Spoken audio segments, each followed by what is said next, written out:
یہ ہے السلام علیکم حضرت صاحب، میرا سوال سورہ کہف کے متعلق ہے۔ بہت سے علمی ادارے ہیں جو کہتے ہیں کہ جمعہ کے دن سورہ کہف پڑھنا سنت ہے۔ وہ کہتے ہیں کہ جمعہ کے دن سورہ کہف ضرور پڑھنی چاہیے۔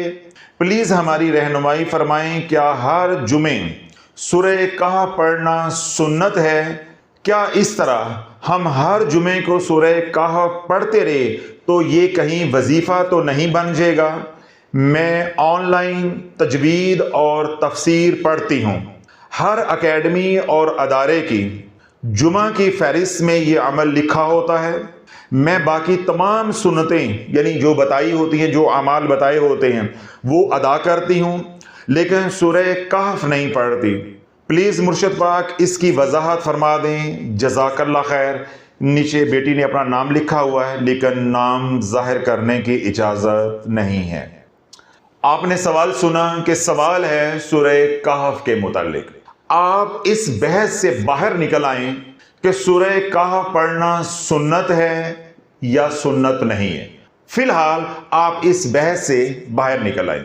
کوئی بھی صورت ہو، کوئی بھی آیت ہو، کوئی بھی اسم ہو یا کوئی بھی سفلی عمل ہو یعنی جنتر منتر ہو، کوئی بھی عمل ہو جس کو آپ 3 دن مسلسل کریں گے اور ایک خاص تعداد میں پڑھیں گے، وہ وظیفہ بن جائے گا۔ میں نے انتہائی آسان ترین آپ کو جواب دینے کی کوشش کی ہے کہ کوئی پڑھا لکھا نہیں بھی ہے تو اسے بھی سمجھ آ جائے کہ وظیفہ کیا ہوتا ہے۔ آپ لوگوں کے ذہن میں یہ بات بیٹھی ہے کہ وظیفہ ایک خاص شکل میں کسی عمل کو کرنے کا نام ہے۔ ہاں ہوتا ہے، ہر وظیفے کا اپنا طریقہ ہے، ہر وظیفے کی اپنی شرائط ہے۔ کیونکہ عمومی سوال ہے تو میں نے عمومی جواب دے دیا ہے۔ کوئی عمل ہو، کوئی قرآن کی سورت ہو، سورہ کہف کی بات نہیں کر رہا، 114 سورتوں میں سے کوئی بھی سورت ہو اور 114 سورتوں کی جو آیات مبارکہ ہیں ان آیات مبارکہ میں سے کوئی بھی آیت ہو، اور 99 اللہ کے صفاتی نام ہیں، ان میں سے کوئی بھی صفاتی نام ہو، ٹھیک ہے؟ اور اسی طرح کوئی سفلی عمل ہے، کوئی جنتر ہے، کوئی منتر ہے، آپ نے اس کو ایک خاص تعداد میں 1 بار، 3 بار، 5 بار، 7 بار، 21 بار، 41 بار وغیرہ وغیرہ خاص تعداد میں آپ نے 3 دن مسلسل پڑھا، وہ وظیفہ بن جائے گا۔ اب میں اور آسان کر دیتا ہوں۔ آپ نے سورہ یاسین ہے، 3 دن آپ نے 1 بار روزانہ پڑھی، اب یہ وظیفہ بن گیا۔ سورۃ واقعہ ہے، آپ نے بعد نماز مغرب اور عشاء کے درمیان یا رات سونے سے پہلے کسی وقت بھی 3 دن سورۃ واقعہ پڑھی، وہ وظیفہ بن گیا۔ اسی طرح سورہ محمد اکثر خواتین پڑھتی ہیں، سورہ فتح پڑھتی ہیں، سورہ رحمان پڑھتی ہیں۔ کوئی بھی سورت آپ نے 3 دن پڑھی، اب وہ وظیفہ بن گیا۔ اب تمام شرائط وظائف کی لاگو ہو کر رہے گی، اب تمام شرائط وظائف کی لاگو ہو کر رہیں گی۔ پہلا مسئلہ تو یہ ہے کہ آپ کو یہی معلوم نہیں ہے کہ 3 دن آپ نے سورہ یاسین پڑھی، اب اس کے ساتھ کون کون سی شرائط لاگو ہونی ہے، آپ کو تو یہی معلوم نہیں۔ اب ان شرائط میں سے ایک شرط کیا ہے کہ اب آپ ایک وقت میں ایک سے زیادہ وظیفہ نہیں کر سکتے۔ اب ہمارے ساتھ قباحت کیا ہے یا المیہ کیا ہے کہ ہم نے سورہ کہف کو تو پیچھے چھوڑ دیا، وہ تو ہفتے میں 1 بار ہے، جمعے کے جمعے ہے۔ آگے ہم نے سورہ یاسین کو بھی وظیفہ بنا لیا، سورۃ واقعہ کو بھی وظیفہ بنا لیا، اس طرح سورہ رحمان کو بھی وظیفہ بنا لیا، پھر ہم نے سورہ فتح اور سورہ محمد کو بھی وظیفہ بنا لیا، کئی سورتوں کو وظیفہ بنا لیا۔ اور جنہوں نے کم از کم سورتوں کا انتخاب کیا ہے انہوں نے 5 سورتوں کا انتخاب کیا ہے، یعنی 5 سورتہ بن گیا ہے۔ پہلی غلطی تو یہ ہے کہ شرائط پوری نہیں ہے۔ دوسری غلطی کیا ہے کہ ایک ہی وقت میں کئی وظائف شروع کر لی۔ البتہ جب ہم نے عملیات کو سمجھانا، اس کی باریکیوں کا ہمیں ادراک نہیں تھا، ہم نے صرف فضائل سنے اور جاہل مولویوں اور پیروں نے اس امت کو صرف فضائل سنائے، روح کا نہیں بتایا کہ عملیات کی روح کیا ہے، عملیات کی شرائط کیا ہیں، یا اللہ کے نبی علیہ الصلوۃ والسلام نے ایک ہی پریشانی کے جو اتنے وظائف دیے ہیں اس کے پیچھے حکمت کیا ہے۔ انہوں نے فضائل سنائے، ہم نے سارے ہی پڑھنے شروع کر دیے۔ ہم ہوس کے مارے حریص لوگ ہیں، ہم نے کہا سورہ یاسین بھی پڑھو، سورہ واقعہ بھی پڑھو، سورہ رحمان بھی پڑھو، تاکہ میرے بچے جلدی امریکہ چلے جائیں۔ بچے امریکہ نہ گئے، بچے آوارہ ہو گئے، بازاروں میں پھرنا شروع ہو گئے، یا پاگل خانے میں چلے گئے، یا انہوں نے کسی کو قتل کیا تو جیل میں چلے گئے۔ بچے امریکہ نہ گئے۔ ہم نے یہ سارے وظائف یا ساری صورتیں پڑھنا شروع کر دی کہ میری بیٹیوں کی اچھی جگہوں پہ شادی ہو گئی، بچیوں کی اچھی جگہوں پہ شادیاں تو نہ ہوئی، وہ گئیں تو یوں واپس آئیں، وہ گئیں کوئی 2 مہینے بعد واپس آ گئی، وہ 4 مہینے بعد واپس آ گئی، کوئی 6 مہینے بعد واپس آ گئی، اور جو واپس نہیں آئی یا جس کے پاس واپسی کا راستہ نہیں ہے، میری اس بیٹی سے پوچھو کہ کس عذاب میں وہ زندگی گزار رہی ہے۔ ماں نے وظیفے پڑھے کہ میری بیٹیاں سکھی ہو جائے گی، آج بیٹیوں سے پوچھو کہ بیٹیاں کتنی سکھی ہیں۔ اللہ بولو جب آپ ایک سے زیادہ عمل کرو گے اور ان 2 اعمال کی یا 3 اعمال کی یا 5 اعمال کی جتنے آپ کر رہے ہو ان کا مزاج آپس میں نہیں ملے گا، آپ ٹنگے جاؤ گے۔ شافعی نے اتنی بات سمجھائی ہے، بس کچھ بھی نہیں ہوگا، کچھ بھی نہیں ہوگا۔ 4 عذاب آئیں گے، زیادہ نہیں آتے، کتنے آئیں گے؟ 4۔ پہلا عذاب جب صورتیں پڑھو گے، میں ایک مثال بھی دے دیتا ہوں پھر اگلی بات بھی سمجھا دیتا ہوں۔ اکثر گھروں میں عورتوں کا کیا کہنا، اکثر مرد بھی دن میں سورہ یاسین پڑھ رہے ہیں اور رات کو سورۃ واقعہ پڑھ رہے ہیں۔ اب میرا سوال ہے، اللہ کے نبی علیہ الصلوۃ والسلام نے سورہ یاسین خیر و برکت کے لیے دی، رزق کے لیے دی، سر آنکھوں پہ۔ اللہ کے نبی علیہ الصلوۃ والسلام نے سورہ واقعہ کس کام کے لیے دی ہے؟ کبھی سوچا، کبھی شرم آئی ہے کہ اللہ کے نبی علیہ الصلوۃ والسلام نے جس اپنے غلام کو یا سائل کو یا صحابی کو جو عمل دے دیا، اس نے پھر اس عمل کے علاوہ کوئی عمل نہیں کیا؟ کیا یہ بات منبر سے بتانا ضروری تھی کہ نہیں تھی؟ صرف سورہ یاسین کے فضائل بیان کرنا ضروری تھے یا سورۃ واقعہ کے فضائل بیان کرنا ضروری تھے؟ جب ہم نے فضائل کو باریکیوں کے بغیر بیان کیا عوام الناس کے سامنے، عوام لالچی ہوتی ہے، عوام جاہل ہوتی ہے، عوام حریص ہوتی ہے۔ میں نے کیا کہا؟ انہوں نے کہا یہ بھی پڑھ لو، یہ بھی پڑھ لو، یہ بھی پڑھ لو۔ اللہ بولو اگر تھوڑا سا بھی آپ کو شعور ہے، تھوڑا سا بھی آپ کو علم ہے، آپ کا گلا خراب ہو جاتا ہے۔ آپ ایک وقت میں 2 ڈاکٹروں کا علاج کرواؤ گے یا ایک ڈاکٹر سے علاج کرواؤ گے؟ ایک ڈاکٹر سے علاج کرو۔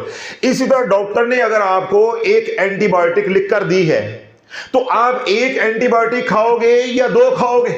ساری باتیں آپ کو سمجھ آ رہی ہیں، لیکن جب روحانیت کی بات یا عملیات کی بات ہوئی تو کیا کیا کہ ایک ہی مسئلے کے لیے 6 وظائف، 6 وظائف۔ اب میرا اگلا سوال ہے، اللہ کے نبی علیہ الصلوۃ والسلام نے خیر و برکت کے لیے سورہ یاسین دی، جاگتے رہیے گا۔ اب کیا کیا؟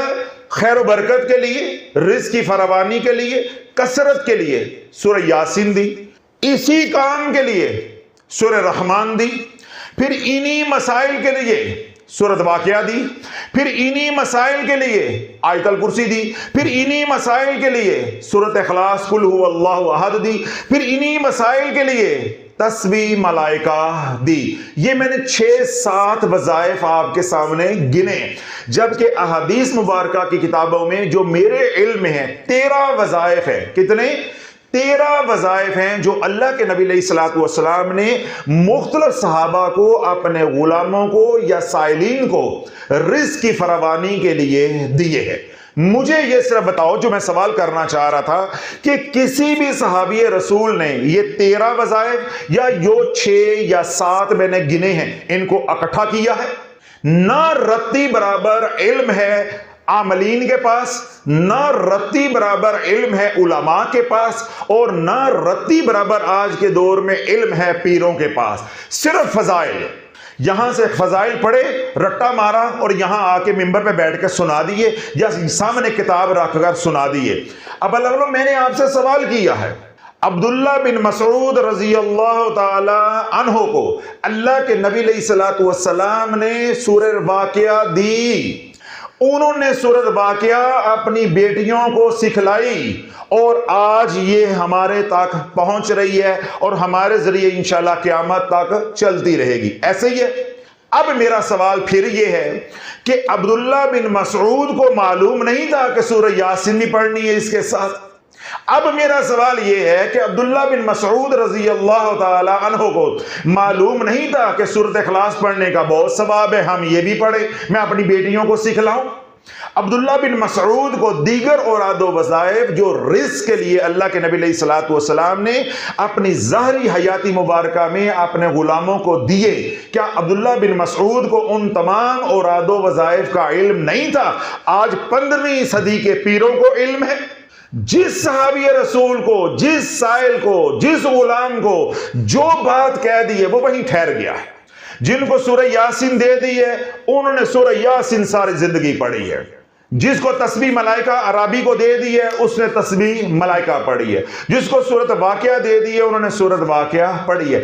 اللہ کے نبی نے طریقہ چھوڑا کہ ایک وقت میں ایک عمل. اللہ کے نبی نے یہ نہیں فرمایا کہ میں نے پہلے 12 عمل بتائے ہیں, 13واں آج بتا رہا ہوں, ان میں سے جون سا بھی کر لو کوئی تکا لگ جائے گا. کیا ایسی بات معاذ اللہ فرمائی ہے؟ نہیں. آ کے دکھڑا بیان کیا. اللہ کے نبی صلی اللہ علیہ وسلم نے اس کی وسعت کو دیکھا, اس کے باطن کو دیکھا, اس کی استعداد کو دیکھا, اس کی ضرورت کو دیکھا. جس طرح کا بندہ تھا, جس طرح کا عمل کر سکتا تھا, جس طرح کی اس کی ضرورت تھی, اس کو وہ وظیفہ عنایت کر دیا. یہ وسعت رحمت ہے. یہ عملیات کے علم کے اندر وسعت کا اظہار ہے, تاکہ جب یہ اعمال میرے دنیا سے جانے کے بعد میری امت میں پھیلے تو ہر بندہ ہر عمل نہیں کر سکتا. تو جو میری امت کے علماء ہوں گے, اہل علم ہوں گے, عاملین ہوں گے, عملیات کے ماہر ہوں گے, ان کے پاس کیا ہوگی؟ چوائس. ان کے پاس کیا ہوگی؟ چوائس ہوگی. اب میں آپ کو دلیل دیتا ہوں. میرا مزاج ہے آتشی. مثال دے رہا ہوں, میرا مزاج کیا ہے؟ آتشی. یعنی آگ کا عنصر میرے مزاج کے اندر زیادہ ہے. اب میں سورہ واقعہ اگر پڑھنا شروع کروں گا تو مجھے غصہ آنا شروع ہو جائے گا, میری طبیعت کے اندر چڑچڑاپن آنا شروع ہو جائے گا. اس کا کیا مطلب ہے کہ سورہ واقعہ کا وظیفہ میرے ساتھ مطابقت اختیار نہیں کر رہا. اب مجھے تسبیح ملائکہ سے نفع زیادہ ہوگا. اور اگر اللہ کے نبی علیہ الصلوۃ والسلام نے تمام اعمال ہر بندے کو دیے ہوتے تو اللہ آج ہم مجبور ہوتے کہ 13-14 اعمال رزق کے لیے ہم کیسے کر پاتے. تو اللہ کے نبی علیہ الصلوۃ والسلام نے ایک رینج دی ہے, ایک ویرائٹی دی ہے کہ جس طرح جس کا مزاج ہے یا جو جس کی ضرورت ہے, اس گلدستے میں سے ایک پھول وہ اٹھا لے یا ایک پھول کی خوشبو سونگھ لے, اپنی ضرورت پوری کر لے, اپنا علاج کر لے. ہم کم وقتوں نے کیا کیا کہ گلدستہ ہی لوٹنا شروع کر دیا. ہم نے کہا پورا گلدستہ ہی اٹھا لو. اور کچھ ایسے لعنتی بدبخت کتابیں بیچنے والے اور رسالے بیچنے والے آگے کہ انہوں نے امت کو جب حریص پایا تو انہوں نے کتابیں چھاپ دی, رسالے چھاپ دیے, 5 سورتہ چھاپ دیا, پھر اپنے مسلک کا 5 سورتہ آ گیا. اس کے اندر من گڑت اور موضوع احادیث مبارکہ نقل کی گئیں, یعنی جھوٹے فضائل بیان کیے گئے. جب جھوٹے فضائل عوام الناس نے پڑھے, اب ان کی بلا جانے شرائط کیا ہوتی ہیں. اب وہ صبح سورہ یاسین بھی پڑھے اور شام کو سورۃ واقعہ بھی پڑھے. اب ان دونوں سورتوں کے مزاج آپس میں نہیں ملتے. جو بندہ صبح سورہ یاسین پڑھے گا, رات کو سورۃ واقعہ پڑھے گا, وہ یوں جکڑا جائے گا. اس کے گھر میں جو میں کہہ رہا تھا کہ 4 عذاب آئیں گے, زیادہ نہیں آئیں گے. پہلا عذاب رزق کی تنگی ہے.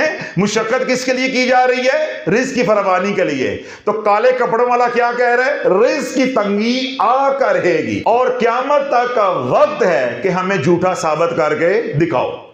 جب صبح سورہ یاسین پڑھو گے, رات کو سورۃ واقعہ پڑھو گے, میں صرف ابھی 2 کی بات کر رہا ہوں, 5 کی بات نہیں کر رہا. درمیان میں لا حول ولا قوت الا باللہ العلی العظیم کی بات نہیں کر رہا، چوتھے کلمے کی پہلے کلمے کی بات نہیں کر رہا، 1.25 لاکھ آیت کریمہ کی بات ابھی ٹھہر کر کروں گا، ابھی بات نہیں کر رہا، ابھی تو سادہ طریقے سے ڈھولکی بجانے کی کوشش کر رہا ہوں، بات سمجھانے کی کوشش کر رہا ہوں کہ اگر آج کے دور میں 2 وظائف بھی کرو گے، جس طرح صبح سورہ یاسین اور رات کو سورۃ واقعہ، رزق بڑھنے کی بجائے رزق کی تنگی آنا شروع ہو جائے گی۔ کیوں؟ سورہ یاسین کا مزاج اور ہے، سورۃ واقعہ کا مزاج اور ہے۔ سورہ یاسین کا مزاج معتدل ہے اور سورۃ واقعہ کا مزاج جلالی ہے۔ جب یہ 2 مزاج آپس میں ٹکرائیں گے تو چنگاریاں نکلے گی۔ گھر میں میاں بیوی کا مزاج نہیں ملتا، کیا اس گھر میں خوشیاں آتی؟ اسودگی آتی ہے، اس گھر میں رحمت ہوتی ہے، اس گھر میں تو آیا ہوا رزق بھی نکل جاتا ہے۔ تو یوں جب اوراد و وظائف، ان کے جو حروف ہیں، کلمات ہیں، ان کی جو آیات ہیں، جب ان کا مزاج آپس میں ٹکرائے گا، یا آج کی زبان میں انرجی آپس میں ٹکرائے گی، درمیان میں پڑھنے والا پسے گا، اس کے بعد دوسرے بھی پستے جائیں گے۔ ہاں، اگر پڑھنے والا متقی ہے، یہاں بڑا اہم نقطہ ہے، بڑا اہم نقطہ ہے، خاص طور پہ ان مائیوں کے لیے جنہوں نے شنیل کی رضائیاں اور شفون کا دوپٹہ لے کے پائیں صورتہ پڑھا ہے، ان کے لیے بڑا اہم نقطہ ہے۔ اگر پڑھنے والا متقی ہے، نہیں مزہ آیا، نہیں مزہ آیا۔ اگر پڑھنے والا متقی پرہیزگار ہے، گناہوں سے بچا ہوا ہے، اسے کچھ نہیں ہوگا۔ اسی لیے یہ قوم مری ہے، اسی لیے یہ امت برباد ہوئی ہے۔ مائیوں نے کیا کہا؟ میں پڑھ دی پئی ہاں، مینوں تے کچھ نہیں ہوندا، اے لڑ لڑ کے مردے جاندے پے نے، انہاں واسطے روڑی ہوئے ہیں، واسطے پڑھنی ہاں، انہاں دا رزق کھلدا نہیں۔ اب مائی کی بلا جانے کہ مائی اپنے ہاتھوں کیا ظلم ڈھا رہی ہے۔ مائی کو کچھ نہیں ہونا، ہماری اماں کو کچھ نہیں ہونا، وہ متقی پرہیزگار۔ اس بیچاری نے کبھی گھر سے پاؤں باہر نہیں رکھا، نظروں کی بھی حفاظت، جو شوہر نے لا دیا اس نے کھا لیا، وہ نماز روزہ کر رہی ہے، اسے کچھ نہیں ہونا۔ جوں جوں اماں پڑھتی جائے گی یا ابا حضور پڑھتے جائیں گے، وہ انرجی گھر میں گرتی جائے گی، آپس میں بچے لڑ لڑ کے مرتے جائیں گے، لا علاج بیماریوں میں مبتلا ہوتے جائیں گے، اور ہر کام میں رکاوٹ آتی جائے گی، ہر کام میں رکاوٹ آتی جائے گی۔ یہ 4 عذاب میں نے ایک ہی فکرے میں ان کو گن دیا تاکہ وقت بچ جائے۔ مائی کو کچھ نہیں ہوگا، بابے کو بھی کچھ نہیں ہوگا۔ ہاں، اگر مائی ہے سٹار پلس دیکھنے والی